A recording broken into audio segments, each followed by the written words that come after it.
ഓം നമോ ഭഗവതേ വാസുദേവായ. ഇന്ന് നാരായണീയത്തിലെ 34-ാം ദശകം നമുക്ക് വായിക്കാം.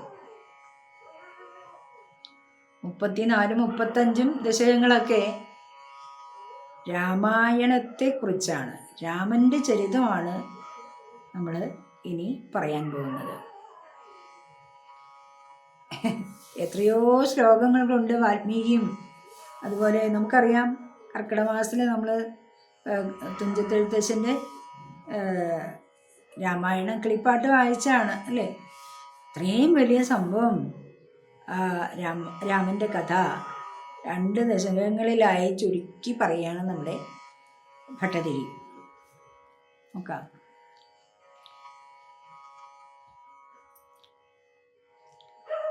ഗീർവാണൈരർത്ഥ്യമാനോ ദശമുഖനിധനം കോസലേ ശൃംഗേ പുത്രീയാമിഷ്ടിമിഷ്ട്വാ ദദുഷി ദശരഥശ്മാഭൃതേ പായസാഗ്രം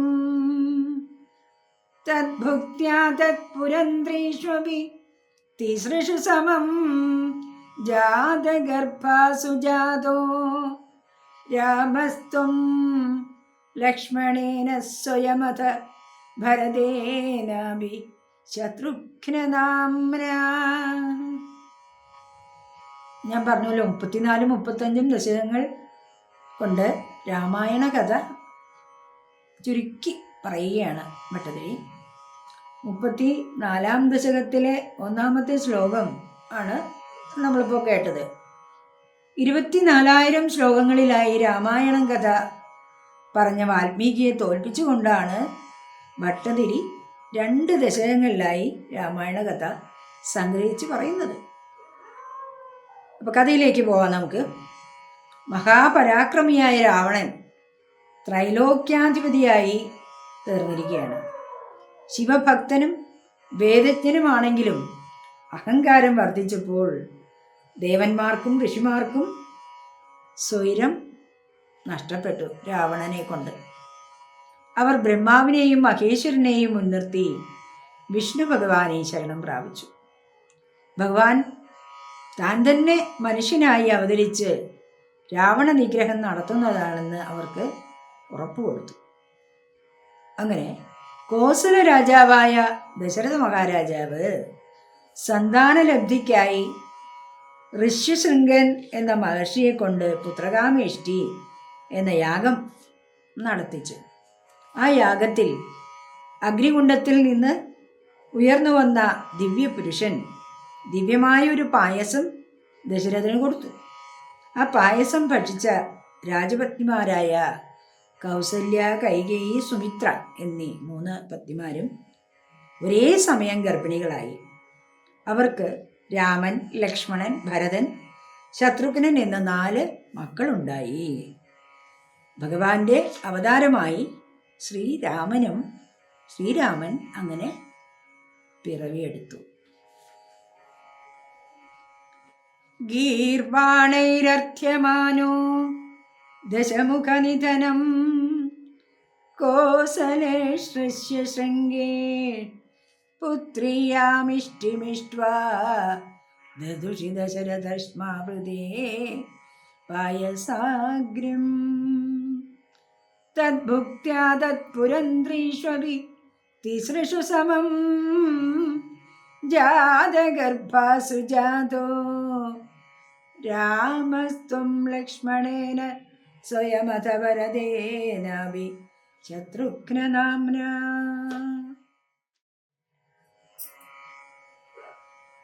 ശ്ലോകം 2. കോദണ്ഡീ കൗശികസ്യ ക്രതുവരമഹി അവിതും ലക്ഷ്മണേനാനുയാതോ യാദോ പുസ്തകവാച മുനി കഥിതമനുദ്വന്ദ്വ ശാന്താത്വഖേദഃ നൃണാം ത്രാണായ ബാണൈർ മുനിവചനബലാത് താടകാം പാടയിത്വാ ലബ്ധ്വാ സ്മാദസ്ത്രജാലം മുനിവനമഗമോ ദേവ സിദ്ധാശ്രമാഖ്യം. ശ്രീരാമൻ ബാലനായിരിക്കെ തന്നെ വിശ്വാമിത്ര മഹർഷി ഒരിക്കൽ അയോധ്യയിലെത്തി. താൻ നടത്തുന്ന യാഗത്തിന് രാക്ഷസന്മാർ പലതരത്തിൽ തടസ്സമുണ്ടാക്കുന്നു എന്നും യാഗരക്ഷയ്ക്കായി രാമനെ തന്നോടുകൂടി അയക്കണമെന്നും മഹർഷി ദശരഥനോട് ആവശ്യപ്പെട്ടു. അച്ഛൻ്റെ ആജ്ഞ അനുസരിച്ച് ശ്രീരാമൻ വില്ല് ധരിച്ചവനായിട്ട് അമ്പും വില്ലുമൊക്കെ ധരിച്ച് ലക്ഷ്മണനോടുകൂടി മുനിയുടെ കൂടെ പോയി. കാടും മലയും കടന്നുള്ള ഒരു യാത്രയായിരുന്നു അത്. ഇവരാണെങ്കിൽ കുട്ടികളുമാണ്. കുട്ടികൾക്ക് യാത്രാക്ഷീണമോ വിശപ്പോ ഒന്നും വരാതിരിക്കാൻ മഹർഷി ബല അതിബല എന്ന 2 മന്ത്രങ്ങൾ ഉപദേശിച്ചു. അങ്ങനെ യാത്രാക്ലേശമൊന്നും കൂടാതെ നടന്ന് ഒരു സ്ഥലത്തെത്തിയപ്പോൾ മഹർഷിമാർക്കും മനുഷ്യർക്കും എല്ലാം ഉപദ്രവകാരിയായ താടക എന്നൊരു രാക്ഷസി അവിടെ ഉണ്ടായിരുന്നു. ശ്രീരാമൻ അവളെ അമ്പുകൾ കൊണ്ട് പിളർന്ന് കൊന്നു. സന്തുഷ്ടനായ മഹർഷി ശ്രീരാമന് അനേകം ദിവ്യാസ്ത്രങ്ങൾ ഉപദേശിച്ചു. പിന്നീട് വിശ്വാമിത്രൻ്റെ സിദ്ധാശ്രമം എന്ന് പ്രസിദ്ധമായ തപോവനത്തിൽ അവർ എത്തിച്ചേർന്നു.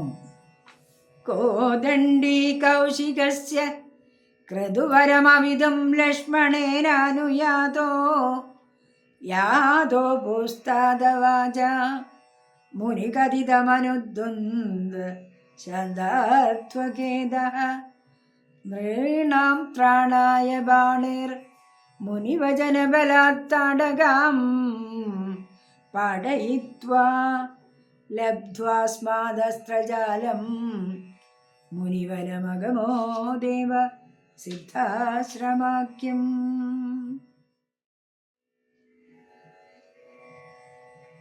മൂന്നാമത്തെ ശ്ലോകം.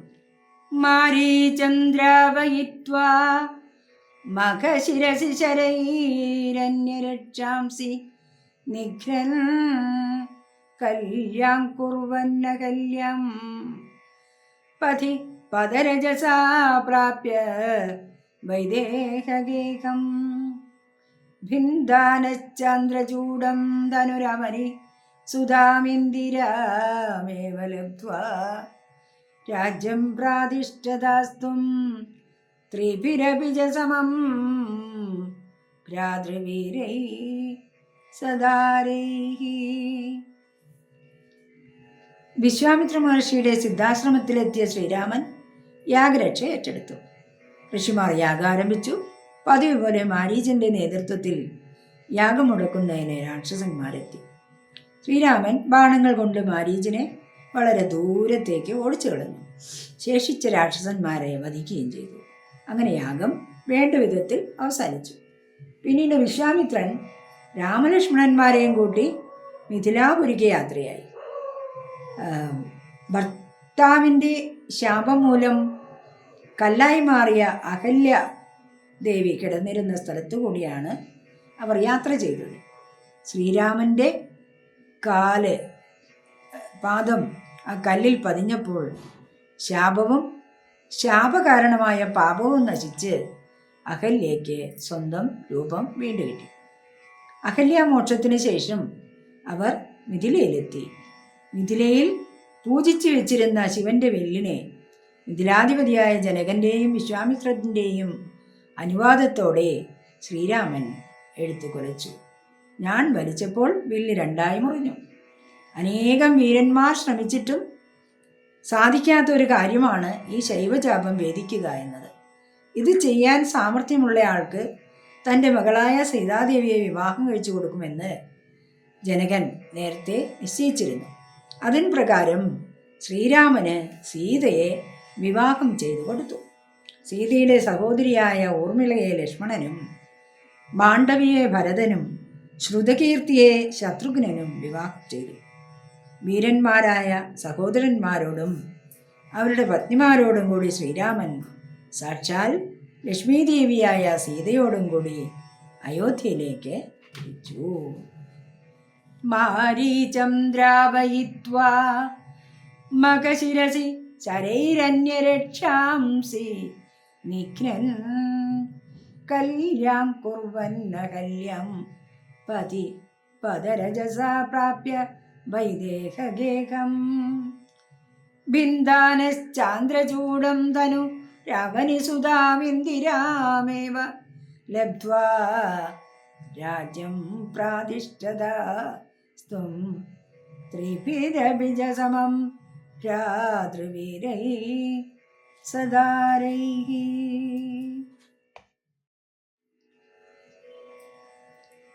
34 ദശകത്തിലെ 4-ാമത്തെ ശ്ലോകമാണ്. ആരുന്ധാനേരുഷാന്തേ ഭൃഗുകുലതിലകേ സംക്രമയ്യ സ്വതേജോ യാതേ യാതോസ്യയോധ്യം സുഖമിഹ നിവസൻ കാന്തയാ കാന്തമൂർത്തി ശത്രുഘ്നേനേ ഗദാതോ ഗദവതി ഭരതേ മാതുലസ്യാധിവാസം താദാരബ്ധോഭിഷേക തവ കില വിഹത കേകയാധീശപുത്ര്യ. ശ്രീരാമൻ ശിവന്റെ വില്ലൊളിച്ച സീതാദേവിയെ വിവാഹം കഴിച്ചു. തൻ്റെ ഗുരുനാഥനായ പരമേശ്വരൻ്റെ അമോഘമായ ആ വില്ല് പൊട്ടിച്ചു കളഞ്ഞതറിഞ്ഞ് കോപം പൂണ്ട പരശുരാമൻ അയോധ്യയിലേക്ക് മടങ്ങുന്ന രാമലക്ഷ്മണാദികളെ വഴിയിൽ തടഞ്ഞു. തൻ്റെ കയ്യിലുള്ള വൈഷ്ണവ ജാപം കുലയേറ്റാൻ അദ്ദേഹം രാമനെ വെല്ലുവിളിച്ചു. അത് ചെയ്യുന്നില്ലെങ്കിൽ വീണ്ടും ഒരിക്കൽ കൂടി ക്ഷത്രിയ വംശത്തെ ഒന്നടങ്കം നശിപ്പിക്കുമെന്ന് പരശുരാമൻ പ്രഖ്യാപിച്ചു. ശ്രീരാമൻ്റെ സാമവാക്കുകൾ, നല്ല വാക്കുകളൊന്നും അദ്ദേഹം ചെവിക്കൊണ്ടില്ല. ഒടുവിൽ പരശുരാമൻ കൊടുത്ത വില്ല് രാമൻ കൊലയേറ്റുകയും അതായത് വില്ല് കൊലച്ചു. അതുവഴി തന്നിലുണ്ടായിരുന്ന വൈഷ്ണവ തേജസ് രാമനിലേക്ക് സംക്രമിപ്പിക്കുകയും ചെയ്തു പരശുരാമൻ. അതിനാണ് അങ്ങനെ ചെയ്തത്. പരശുരാമൻ്റെ അവതാര ഉദ്ദേശം ഏകദേശം കഴിയുകയാണ്. അപ്പോൾ തൻ്റെ ആ വൈഷ്ണവ തേജസ് രാമനിലേക്ക് പകരണം, അതിനുവേണ്ടി ഉണ്ടായൊരു സംഭവമാണ്. അങ്ങനെ പരശുരാമൻ പിന്നീട് തപസ്സിനായിട്ട് പോവുകയും ചെയ്തു. രാമൻ സീതയോടും സഹോദരന്മാരോടും ഒപ്പം അയോധ്യയിലെത്തി സുഖമായി കഴിഞ്ഞുകൂടാണ്. അങ്ങനെ ഒരിക്കൽ ഭരതൻ ശത്രുഘ്നനോടൊപ്പം അമ്മാവനെ സന്ദർശിക്കാനായി കേകയ രാജ്യത്തേക്ക് പോയി.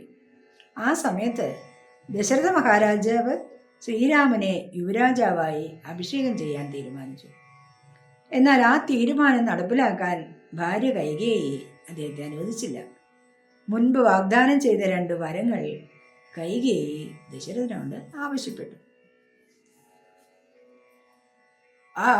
ആരുന്ധാനേരുഷാന്തേ ഭൃഗുകുലതിലകേ സംക്രമയ്യ സ്വതേജോ യാതേ യാതോസ്യയോധ്യം സുഖമിഹ നിവസൻ കാന്തയാ കാന്തമൂർത്തേ ശത്രുഘ്നേനൈകദാതോ ഗദവതി ഭരതേ മാതുലസ്യാധിവാസം താദാരബ്ധാഭിഷേക തവ കില വിഹത കേകയാധീശ പുത്ര്യ.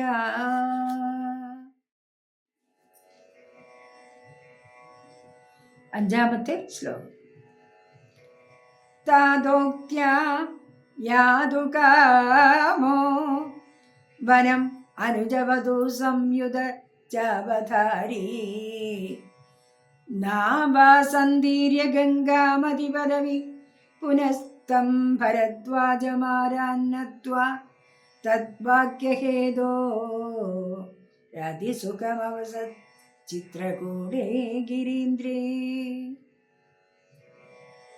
കൈകേയി ആവശ്യപ്പെട്ട 2 വരങ്ങളിൽ ഒന്ന് ഭരതനെ, അതായത് കൈകേയിയുടെ മകനെ യുവരാജാവായി അഭിഷേകം ചെയ്യണമെന്നുള്ളതും, രണ്ടാമത്തെ വരം രാമൻ 14 വർഷം കാട്ടിൽ പോയി ജീവിക്കണമെന്നുള്ളതുമായിരുന്നു. ദുഃഖിതനായ അച്ഛൻ ദശരഥന്റെ ധർമ്മസങ്കടം മനസ്സിലാക്കിയ രാമൻ വനവാസത്തിന് തയ്യാറായി. വില്ലും കയ്യിലെടുത്ത് കാട്ടിലേക്ക് തിരിച്ച രാമനെ ഭാര്യ സീതയും അനുജൻ ലക്ഷ്മണനും പിന്തുടർന്നു. തൻ്റെ പിന്നാലെ വന്ന പൗരജനങ്ങളെ തടഞ്ഞ് അവരെ തിരിച്ചയച്ച ശേഷം രാമൻ സീതയോടും ലക്ഷ്മണനോടും കൂടി ഗുഹന്റെ താമസ സ്ഥലത്തെത്തി. അവിടെ വെച്ച് കാടിന് യോജിച്ച ജടാവൽക്കലങ്ങൾ ധരിച്ച് ഗുഹനൊരുക്കിയ വള്ളത്തിൽ കയറി ഗംഗാനദി കടന്നു. അടുത്തുള്ള ഭരദ്വാജ ആശ്രമത്തിൽ ചെന്ന് മുനിയെ വണങ്ങി. അദ്ദേഹത്തിൻ്റെ ഉപദേശപ്രകാരം, ഭരദ്വാജ മുനിയുടെ ഉപദേശപ്രകാരം ചിത്രകൂട പർവ്വതത്തിൽ അവർ അങ്ങനെ സുഖമായി താമസിച്ചു. താദോക്ത്യാ യാതുകാമോ വനം അനുജവധു സംയുത ചാപധാരി നാവാസന്തീര്യ ഗംഗാമതിപദവി പുനസ്തം ഭരദ്വാജമാരാന്നത്വാ തദ്വാക്യഹേതോരതിസുഖം അവസച്ചിത്രകൂടേ ഗിരീന്ദ്രേ.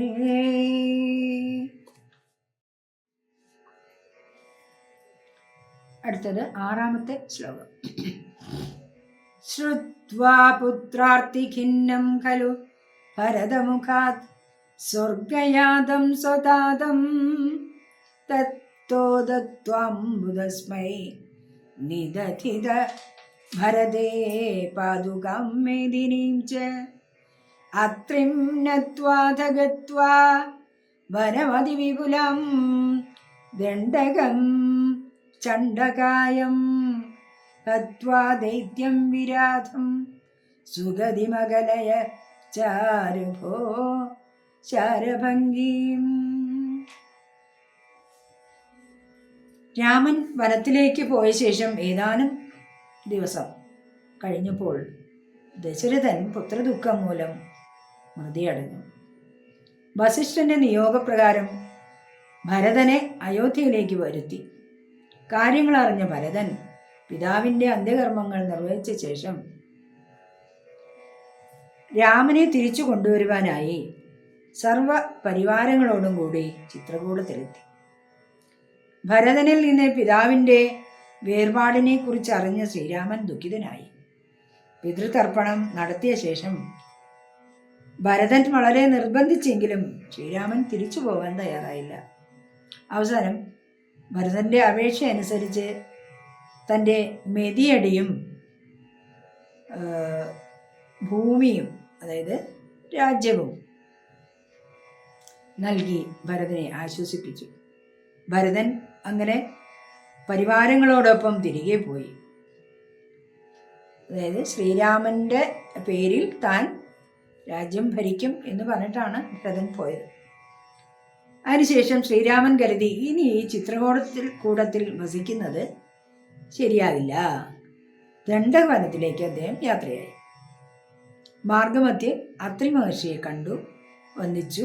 അനന്തരം വളരെ വിസ്താരമുള്ള ദണ്ഡക വനത്തിലെത്തി, ദണ്ഡകാരണ്യം.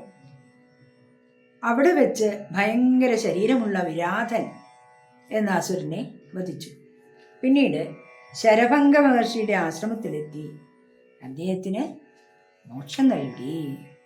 ശ്രുത്വാ പുത്രാർത്ഥിഖിന്നം ഖലു ഭരതമുഖാത് സ്വർഗയാതം സ്വതാതം തത്തോദത്വാംബുദസ്മൈ നിദധിത ഭരതേ പാദുകാം മേദിനീം ച അത്രിം നത്വാധ ഗത്വാ വനമതിവിപുലം ദണ്ഡകം ചണ്ഡകായം ഹത്വാ ദൈത്യം വിരാധം സുഗതിമകലയത് ചാരുഗോ ശാരഭംഗീം.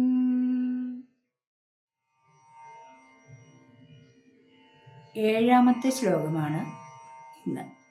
നത്വാഗസ്ത്യം സമസ്താശര നികരസപത്രാകൃതിം താപസേഭ്യഃ പ്രത്യശ്രൗഷി പ്രിയൈഷി തദനുജമുനിനാ വൈഷ്ണവേ ദിവ്യചാപേ ബ്രഹ്മാസ്ത്രേ ചാവിദത്തേ പതി പിതൃസുഹൃദം വീക്ഷ്യ ഭൂയോ ജടായും മോദാദ്ഗോദാതടാന്തേ പരിരമസി പുരാ പഞ്ചവട്യം വധൂട്യ. ശരഭംഗ മഹർഷിയുടെ മോക്ഷപ്രാപ്തിക്ക് ശേഷം ശ്രീരാമൻ അഗസ്ത്യമുനിയെ കണ്ടു വന്ദിച്ചു. താപസന്മാരിൽ നിന്ന് അസുരന്മാരുടെ ഉപദ്രവത്തെക്കുറിച്ച് കേട്ടറിഞ്ഞ രാമൻ മുനിമാരുടെ പ്രീതിക്കായി എല്ലാ അസുരന്മാരെയും നിശേഷം സംഹരിക്കുമെന്ന് പ്രതിജ്ഞ ചെയ്തു. പിന്നീട് അഗസ്ത്യ മഹർഷി സന്തോഷത്തോടുകൂടി ദിവ്യമായ വൈഷ്ണവ ചാപവും ബ്രഹ്മാസ്ത്രവും ശ്രീരാമന് ദാനം ചെയ്തു. വീണ്ടും അദ്ദേഹം യാത്ര തുടർന്നു. അങ്ങനെ ചെല്ലുമ്പോൾ വഴിയെ ദശരഥ മഹാരാജാവിൻ്റെ സുഹൃത്തായിരുന്ന ജടായുവിനെ കണ്ടുമുട്ടി. പിന്നീട് ഗോദാവരി നദിയുടെ തീരത്തിനടുത്ത് ഉള്ള പഞ്ചവടിയിലെത്തി അവിടെ സീതയോടൊപ്പം സന്തോഷത്തോടെ ലക്ഷ്മണനുമായി സസുഖം താമസിച്ചു. നത്വാഗസ്ത്യം സമസ്താശരനികര സഭദ്രാകൃതിം താപസേഭ്യഃ പ്രത്യശ്രൗഷി പ്രിയൈഷി തദനുജമുനിനാ വൈഷ്ണവേ ദിവ്യചാപേ ബ്രഹ്മാസ്ത്രേ ചാഭിദത്തേ പഥി പിതൃസുഹൃദം വീക്ഷ്യ ഭൂയോ ജടായും മോദാദ്ഗോദാതടാന്തേ പരിരമസി പുരാ പഞ്ചവട്യാം വധൂട്യ.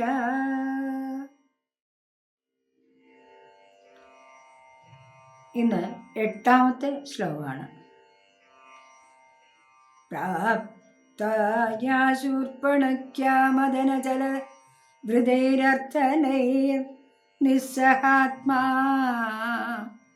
താം സൗമിത്രോ വിസൃജ്യ പ്രബലതമരുഷാ തേന നിർലൂനനാസം ദൃഷ്ട്വൈനം ദുഷ്ടചിത്തം ഖരമഭിപതിതം ദൂഷണം ച ത്രിമൂർധം വ്യാഹിംസീരാചരാന പ്യയുധസമധികാം ദക്ഷണാദക്ഷതോ ക്ഷ്മാ.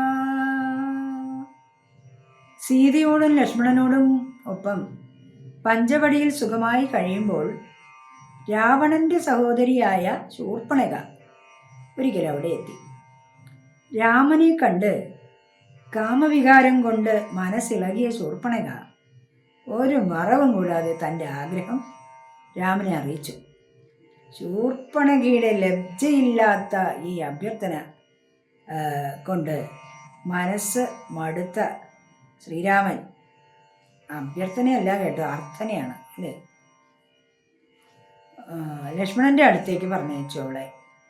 അവളുടെ ദുശ്ചേഷ്ടിതം കണ്ട് കോപിഷ്ഠനായ ലക്ഷ്മണൻ അവളുടെ മൂക്ക് മുറിച്ചു കളഞ്ഞു.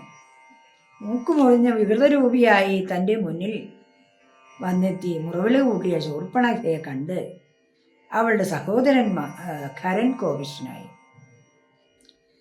ദൂഷണൻ, ത്രിശിരസ് എന്നിവരോടും 10,000-ലധികം രാക്ഷസന്മാരോടുമൊപ്പം അവർ ശ്രീരാമനോട് യുദ്ധം ചെയ്യാൻ ഒരുങ്ങിയെത്തി ഖരൻ.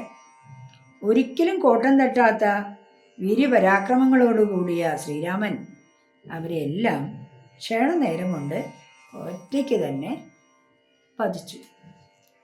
പ്രാപ്തായ ശൂർപ്പണഖ്യ മദനജലധൃതേരർത്ഥനേർ നിസ്സഹാത്മാ താം സൗമിത്രോ വിസൃജ്യ പ്രബലതമരുഷാതേന നിർലൂനനാസം ദൃഷ്ട്വൈനം ദുഷ്ടചിത്തം ഖരമഭിപതിതാം ദൂഷണം ച വിമൂർത്തം വ്യാഹിംസീരാശരാനപ്യയുധ സമധികാം ദക്ഷണാദക്ഷദോഷ്മാ.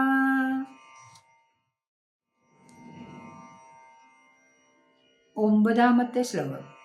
സോദര്യാ പ്രോക്തവാർത്ത വിഭശദശമുഖാദിഷ്ട മാരീചമായ സാരംഗം സാരസാക്ഷാസ്പൃഹിതമനുഗത പ്രാമതീർബാണഘാതം തന്മായാക്രന്ദ നിർയാപിത ഭവധനുജം രാവണസ്താമഹർഷി തേനാർത്തോപി ത്വമന്ദ കിമപി മുദമദാത് തദ്വധോപായ ലാഭാത്. ശൂർപ്പണഖ പിന്നീട് എന്ത് ചെയ്തു? രാവണൻ്റെ അടുത്തെത്തി. തൻ്റെ മൂത്ത ജ്യേഷ്ഠനാണ് രാവണൻ. രാമൻ്റെ പരാക്രമവും സീതയുടെ സൗന്ദര്യവും എല്ലാം രാവണൻ്റെ മുമ്പിൽ അവതരിപ്പിച്ചു. അത് കേട്ട് സീതയെ സ്വന്തമാക്കാനായി മാരീചനെ അതിമനോഹരമായ ഒരു പൊന്മാനിൻ്റെ വേഷത്തിൽ പഞ്ചവടിയിലേക്ക് അയച്ചു. രാവണൻ മാനിൻ്റെ ഭംഗി കണ്ട് അതിനെ സ്വന്തമാക്കാൻ സീത ആഗ്രഹിച്ചു. സീതയുടെ ആഗ്രഹം സാധിച്ചു കൊടുക്കാനായി രാമൻ അമ്പും വില്ലും എടുത്ത് മാനിൻ്റെ പിന്നാലെ പോയി. പൊന്മാനിൻ്റെ പിന്നാലെ സീതയെ ലക്ഷ്മണൻ്റെ സംരക്ഷണത്തിലാക്കിയിട്ടാണ് രാമൻ പോയത്. മാനിനെ പിടിക്കാൻ കഴിയാതെ വന്ന രാമൻ അതിനെ അമ്പെയ്തു കൊന്നു. അസ്ത്രമേറ്റ് മരിക്കുന്നതിന് മുമ്പ് മാരീചൻ ഒരു കാര്യം ചെയ്തു. രാമൻ്റെ ശബ്ദത്തിൽ സീതയെയും ലക്ഷ്മണനെയും വിളിച്ച് ആ രാമ, ആ സീതയെ, ആ ലക്ഷ്മണ എന്ന് വിളിച്ച് കരഞ്ഞു. ഇത് കേട്ട് സീത ലക്ഷ്മണനോട് രാമനെ തേടി പോവാനായിട്ട് ആജ്ഞാപിച്ചു. ലക്ഷ്മണൻ മനസ്സില്ലാ മനസ്സോടെ ആശ്രമം വിട്ടപ്പോൾ ഒറ്റയ്ക്കായ സീതയെ രാവണൻ അപഹരിച്ചു. രാമലക്ഷ്മണന്മാർ തിരിച്ച് ആശ്രമത്തിലെത്തി. സീതയെ കാണാനില്ല. ശ്രീരാമൻ ദുഃഖിതനായി. എങ്കിലും രാവണവധത്തിന് വഴി തുറന്നു കിട്ടിയതിൽ ഉള്ളിൽ സന്തോഷം ഉണ്ടായി. തൻ്റെ അവതാരോദ്ദേശം തന്നെ രാവണവധമാണല്ലോ, അതിനെന്തെങ്കിലും ഒരു കാരണം വേണ്ടേ, അത് തുറന്നു കിട്ടിയെന്ന് രാമൻ മനസ്സിലാക്കി, അല്ലെങ്കിൽ അദ്ദേഹത്തിനത് അറിഞ്ഞു. സോദര്യാ പ്രോക്ത വാർത്താവിവശദശമുഖാത് ഇഷ്ടമാരീചമായ സാരംഗം സാരസാക്ഷ്യാസ്പൃഹിത അനുഗത പ്രാവതീർബാണഘാതം തന്മായാക്രന്ദ നിർയാപിത ഭവതനുജം രാവണസ്താം മഹർഷി തേനാർത്തോപി ത്വമന്ദ കിമപി മുദമഥാത് തദ്വധോപായ ലാഭാത്. 34 ദശകത്തിലെ 10 ശ്ലോകം. ഭൂയസ്തന്വീം വിജിന്നൻ അഹൃതദശമുഖസ്ത്വദ്വധൂം മദ്വധേനേത്യുക്ത്വാ യാതേ ജഡായോ ദിവമഥ സുഹൃതപ്രാതനോ പ്രേതകാര്യം ഗൃഹാനന്തം കബന്ധം ജഘനിത ശബരീം പ്രേക്ഷ്യ പമ്പാതടേ ത്വം സംപ്രാപ്തോ വാദസൂനം കൃശമുദിതമനാപാഹി വാദാല ഏഷ. രാവണനാണ് സീതയെ അപഹരിച്ചതെന്ന് ശ്രീരാമനറിയാം. സർവജ്ഞനായ ഭഗവാൻ പ്രാകൃതനെ പോലെ ലക്ഷ്മണനോടൊപ്പം സീതയെ അന്വേഷിച്ച് കാട്ടിൽ അലഞ്ഞു തിരിഞ്ഞു. ഒരു മനുഷ്യനെ പോലെ വഴിയിൽ രാവണൻ്റെ വെട്ടേറ്റ് ചിറകറ്റ് മരിക്കാറായ ജഡായുവിനെ കണ്ടു. രാവണനാണ് തൻ്റെ ഈ സ്ഥിതിക്ക് കാരണമെന്നും സീതയെ അപഹരിച്ചത് ആണെന്നും ശ്രീരാമനെ അറിയിച്ച് ജടായു ഇഹലോകവാസം വെടിഞ്ഞു മരിച്ചു. ദുഃഖിതനായ രാമൻ അച്ഛൻ്റെ സുഹൃത്തായ ജടായുവിൻ്റെ അന്ത്യകർമ്മങ്ങൾ നടത്തി വീണ്ടും യാത്ര തുടർന്നു. അപ്പോൾ രാമലക്ഷ്മണന്മാർ കബന്ധൻ്റെ യോജന കണക്ക് നീളമുള്ള കൈകളിലകപ്പെട്ടു. കബന്ധനെ വധിച്ച് മോക്ഷം നൽകിയ ശേഷം പമ്പാതീരത്തുള്ള ശബരിയുടെ ആശ്രമത്തിലെത്തി. ശബരിയുടെ ആതിഥ്യം സ്വീകരിച്ച് ആ തപസ്വിനിക്ക് മോക്ഷം നൽകി. പിന്നീട് പമ്പാതീരത്തിൽ വായുപുത്രനായ ഹനുമാനെ കണ്ടു. ഹനുമാന്റെ ദർശനം മൂലം വളരെ സന്തോഷിച്ച മനസ്സോടുകൂടിയ അല്ലയോ ഗുരുവായൂരപ്പ, എന്നെ രക്ഷിക്കണമേ. ഭൂയസ്തന്നീം വിചിന്വന്നകൃത ദശമുഖത്വദ്വധൂം മധ്വതേനേത്യുക്ത്വാ യാതേ ജടായോ ദിവമത സുഹൃദപ്രാതനോ പ്രേതകാര്യം ഗൃഹ്ണാനന്തം കബന്ധം ജഗനിത ശബരീം പ്രേക്ഷ്യ പമ്പാതടേ ത്വം സംപ്രാപ്തോ വാദസൂനം ഭൃശമുദിതമനാ പാഹി വാദാലയേശ.